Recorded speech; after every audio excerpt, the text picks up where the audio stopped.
The night was quiet in Greenfield, a small town just outside Atlanta. The streets were empty, the air thick with humidity. Inside a modest brick house at the edge of town, something horrifying had happened. Detective James Carter stood in the dimly lit bedroom, the metallic scent of blood filling his nostrils. He had seen many crime scenes in his 15 years as a homicide detective, but this one was different. The victim, Margaret Wilson, a 62-year-old retired school tea girl getter, lay lifeless on the bed. The sheets were torn, her nightgown ripped apart. Her face was frozen in an expression of terror. Carter's gut twisted as he took in the bruises on her wrists and neck. This wasn't just a murder, he muttered to himself. This was personal. He turned to the uniformed officer standing by the door. Who found her? The officer, a young man named Collins, swallowed hard. Her daughter, sir. Anna Wilson. Carter's eyes narrowed. Where is she now? In the living room, with Officer Davis. Carter nodded and made his way down the hall. The house was small but well kept. Family photos lined the walls. Margaret smiling with her daughter, her grandchildren, and her son-in-law. Carter paused in front of one of the photos. The man in it was a familiar face. Pastor Elijah Grant, a well-known figure in town, a respected man, a preacher. But something about his smile in the photo sent a chill down Carter's spine. He stepped into the living room, where Anna sat on the couch, her hands shaking as she clutched a tissue. Her face was pale, her eyes swollen from crying. Ms. Wilson, Carter said gently, sitting across from her. I know this is hard, but I need to ask you some questions. Anna sniffled, nodding. I don't understand. My mom was fine when I left last night. I called her before bed. She sounded normal. Carter leaned forward. When was the last time you saw her? Yesterday evening. I stopped by after work. She was excited about my kids coming over this weekend. Anna's voice cracked. She loved them so much. Carter's mind worked fast. Your kids. You recently won a custody battle, didn't you? Anna nodded slowly, confusion crossing her face. Yes, my ex-husband, Elijah, tried to fight it, but the court ruled in my favor last week. Carter's grip on his notepad tightened. Pastor Elijah Grant, a preacher, a father, and now possibly a killer. Do you know if your mother had any visitors last night? Anna shook her head. No, she wasn't expecting anyone. Carter's eyes flickered to the phone on the coffee table. May I check her call log? Anna hesitated but nodded. Of course.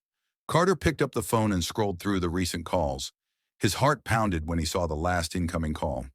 10:47 p.m., Elijah Grant. He looked up at Anna. Your ex-husband. Did he have a key to your mother's house? Anna's eyes widened.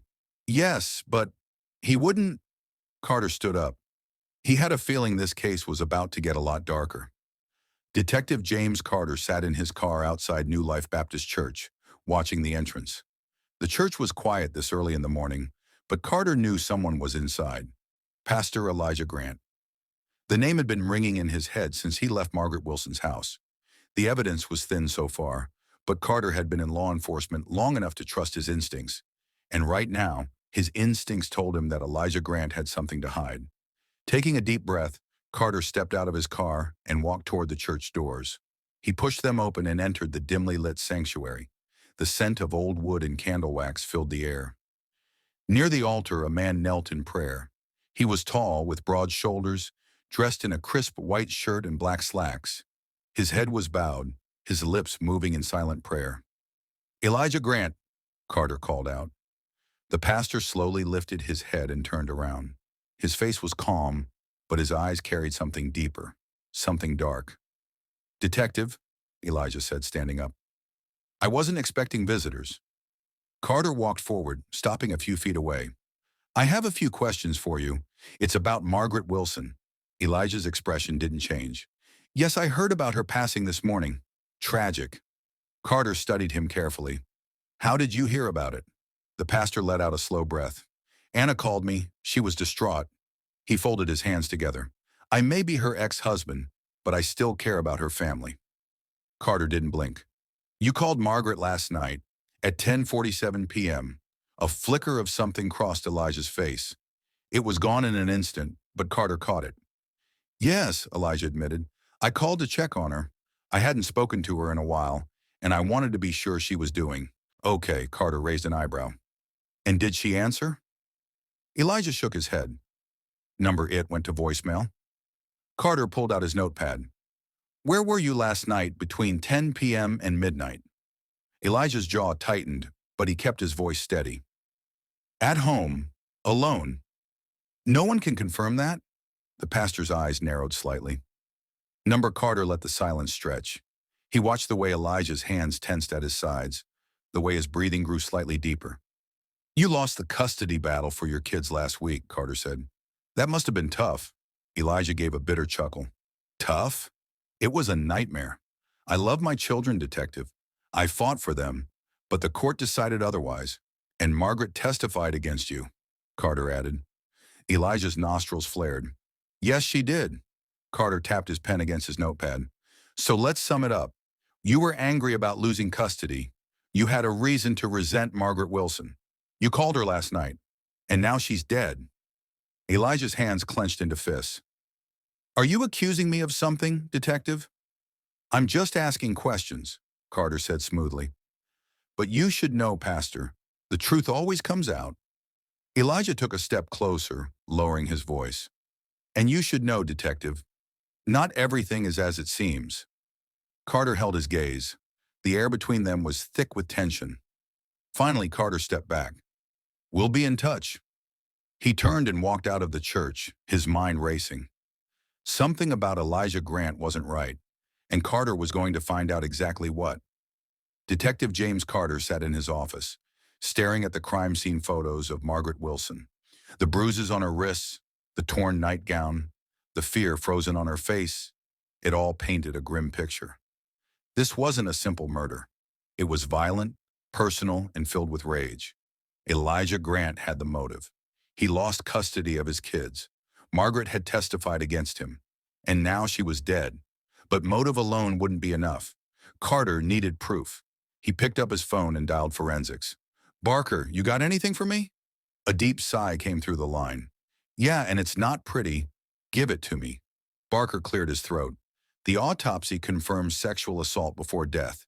Cause of death, strangulation. Whoever did this held her down with force. And get this, skin under her fingernails. She fought back. Carter felt his stomach tighten. You get a match?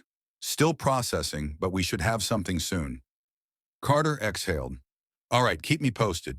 As he hung up, there was a knock on his door. Come in. The door swung open, and Officer Davis stepped inside holding a file. Detective, I pulled Margaret Wilson's security footage like you asked. Her house has a ring camera.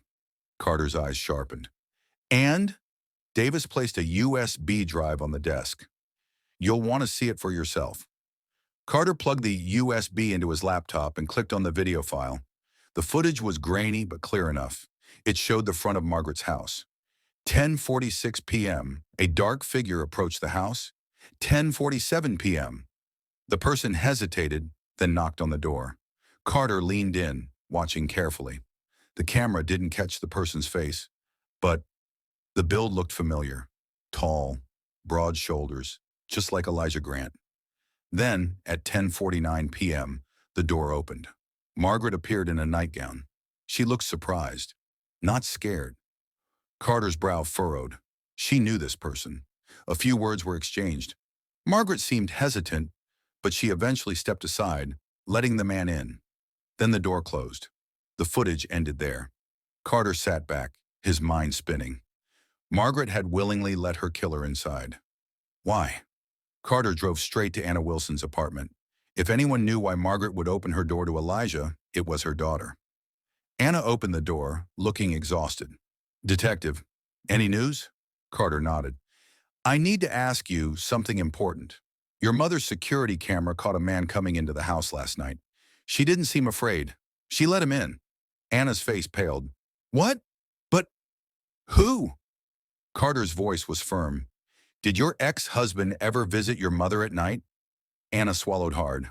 I don't know. He used to come by sometimes, but after the custody battle, Mom cut him off. She didn't trust him. Carter studied her. Are you sure? Anna's hands trembled. Wait, There was one thing. A few nights ago, Mom said she got a strange call from Elijah. She told me he was acting weird, saying things like he was losing everything and that it was her fault. Carter's pulse quickened. Did she say anything else? Anna hesitated, then nodded. She said she was worried, that he sounded angry. Carter's mind raced. Elijah Grant wasn't just a suspect. He was the last person Margaret Wilson saw alive, and Carter was going to prove it. Detective James Carter sat in his car, parked outside Elijah Grant's house, gripping his coffee cup tightly. His gut told him he was close, but he needed something solid, something that would make the case bulletproof. The forensics team was still working on the DNA under Margaret Wilson's fingernails, but the security footage already placed Elijah at the scene. Now Carter needed the final piece, something that would tie everything together. He stepped out of his car and walked toward the house, his badge already in hand. When he knocked on the door, it didn't take long before Elijah answered. The pastor looked tired, his eyes bloodshot. He had changed into casual clothes, but Carter could see the tension in his posture. "Detective," Elijah said, his voice calm. "What brings you here?" Carter didn't bother with pleasantries. "We need to talk." Elijah sighed and stepped aside. "Come in." Carter walked in, his eyes scanning the living room. It was too clean, like someone had scrubbed it down recently. "You seem tense," Elijah said, pouring himself a glass of water. Carter ignored the small talk. "Where were you last night between 10 and midnight?" Elijah didn't flinch. "I told you already. I was home." Carter crossed his arms. "Alone, right? No witnesses?" Elijah's jaw tightened. "No witnesses, but I didn't kill Margaret." Carter took a step closer. "Then why were you at her house at 10:47 p.m.? Elijah's hand froze on the glass. For a brief moment, his face went blank, as if he were trying to process the words. Then he smiled. "Ah," he said, setting the glass down. "So you have footage?" Carter nodded. "We do. She let you in. That means she knew you, trusted you." Elijah exhaled. "I only went there to talk. I wanted to explain myself." Carter tilted his head. "Explain what, exactly?" Elijah's eyes darkened. "That she ruined my life." Silence filled the room. Then Elijah let out a bitter laugh. "Margaret turned Anna against me. She made my kids fear me. She testified in court, telling lies about what kind of father I was. She took everything from me." Carter's heart pounded. He was close. "Elijah," he said carefully, "what happened after she let you in?" The pastor clenched his fists. "She wouldn't listen. I begged her to talk to Anna, to fix what she did, but she refused. She called me a monster." His voice shook. Carter took a slow step forward. "And that made you angry, didn't it?" Elijah laughed again, but there was no humor in it. "Of course it did. I was desperate, detective. I was at my lowest. And Margaret? She just smirked at me like I was worthless." Carter swallowed. "And then?" Elijah's breathing deepened. His hands trembled. His eyes darted to the door. Carter's instincts screamed. He's about to run. Before Elijah could make a move, Carter pulled out his gun. "Don't!" Elijah froze. "I have enough to bring you in," Carter said, his voice firm. "You can cooperate now, or we do this the hard way." Elijah's shoulders sagged. His fight was gone. "I didn't mean to kill her," he whispered. Carter kept his gun steady. "Then tell me what happened." Elijah took a deep breath. "I just wanted her to understand. But when she pushed me away, I lost control." His eyes were empty now. "I didn't mean for it to go that far. I just wanted her to listen." Carter's grip tightened. "But she didn't." Elijah nodded slowly. She didn't." Carter exhaled. He had his confession. "Turn around, Pastor," he said, pulling out his cuffs. Elijah did as he was told. As Carter locked the handcuffs around his wrists, he couldn't help but feel a deep sense of relief. The case wasn't over yet. There were still reports to file, a trial to prepare for. But the hardest part was done. Margaret Wilson had gotten justice, and Elijah Grant would never preach again. Detective James Carter sat in the interrogation room, watching Elijah Grant across the table. The pastor sat slumped in his chair, his hands cuffed, his face a mix of exhaustion and resentment. He had confessed, but something still felt off. Carter leaned forward. You said you didn't mean to kill Margaret. But that's not the whole truth, is it? Elijah's jaw clenched. I told you what happened. Carter crossed his arms. You told me a version of what happened, but we both know there's more. Elijah exhaled sharply and looked away. Carter slid a file across the table. Forensics came back. The DNA under Margaret's fingernails? It's yours. He let the words hang in the air. She fought you, Elijah. Elijah's fingers curled into fists. Carter didn't stop.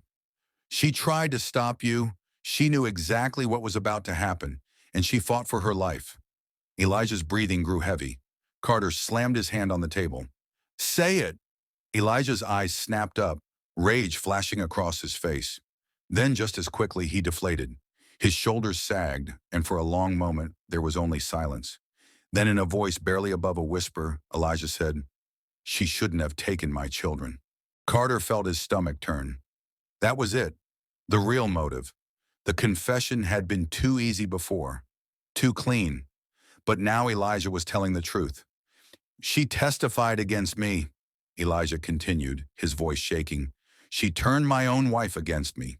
She made me look like a monster. His fingers tapped against the table. I had nothing left. No home, no family, no future. And she sat there smug, like she had won. Carter took a slow breath. So you went there to punish her? Elijah's eyes darkened. I went there to make her feel what I felt, powerless.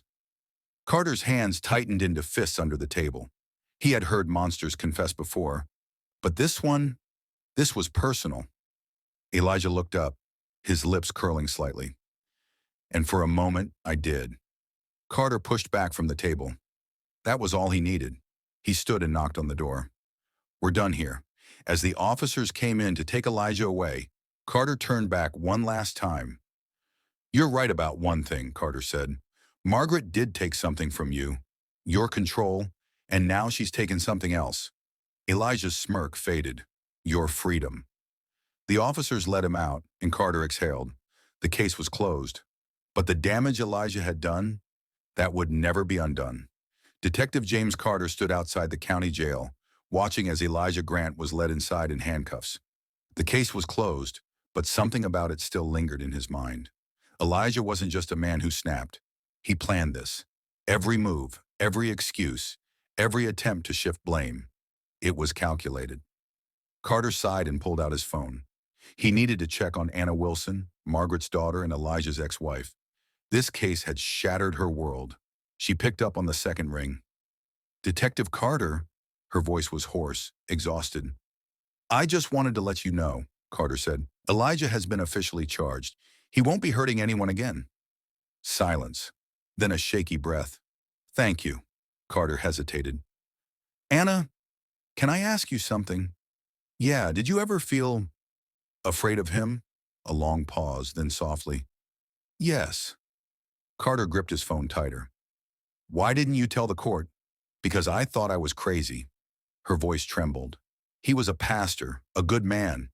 Everyone said I was just being emotional. Even when he screamed at me, when he controlled everything I did, when I felt trapped, I thought maybe I was the problem. Carter closed his eyes. He had seen this before.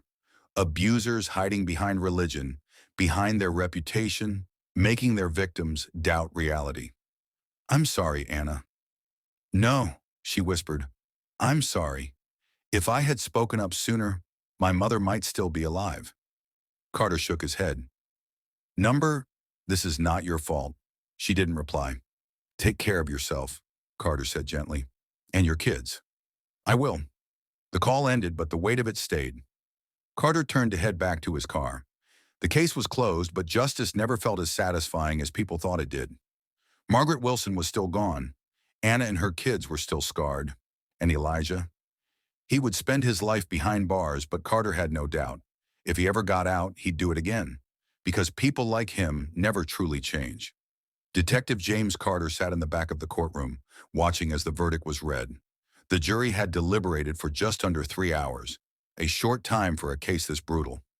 Elijah Grant sat expressionless, his hands folded neatly in front of him. He hadn't shown remorse throughout the trial.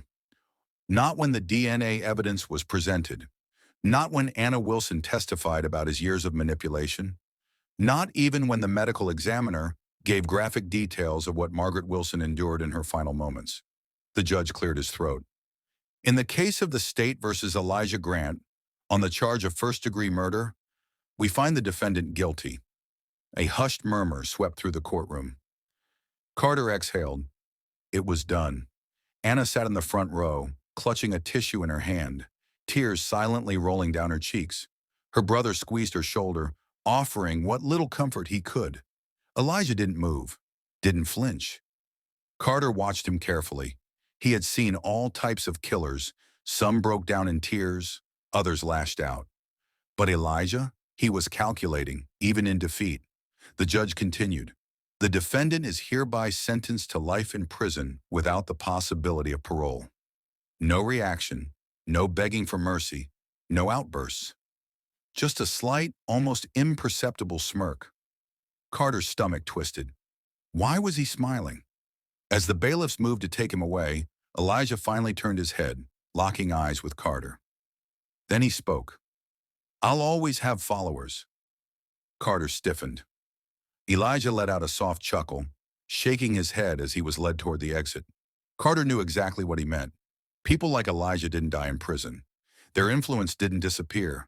There would always be someone willing to believe his lies, someone ready to defend him, someone to carry on his poison. Carter clenched his fists. Not if I can help it. Outside the courtroom, reporters swarmed, cameras flashing. Anna stopped just before walking out, taking a deep breath. Then she stepped forward. She had one thing left to say. My mother is gone, she said, voice steady but strong. But this is bigger than her. Elijah used his position to hide his evil. We let people like him slip through the cracks because we refuse to see the signs. Carter watched as she met the cameras head-on. This is my message to any woman, any child, anyone who feels trapped by someone like him. Speak up, even when they call you crazy, even when they tell you it's not abuse. Speak up, because if you don't, monsters like Elijah will keep getting away with it. A wave of silence followed her words. Then slowly a reporter began to clap. Another joined, then another. Carter felt a small, weary smile tug at his lips. Margaret Wilson hadn't died in vain, and Elijah? He may have his followers, but he would never walk free again. Justice was served, but the fight against men like him, it was far from over.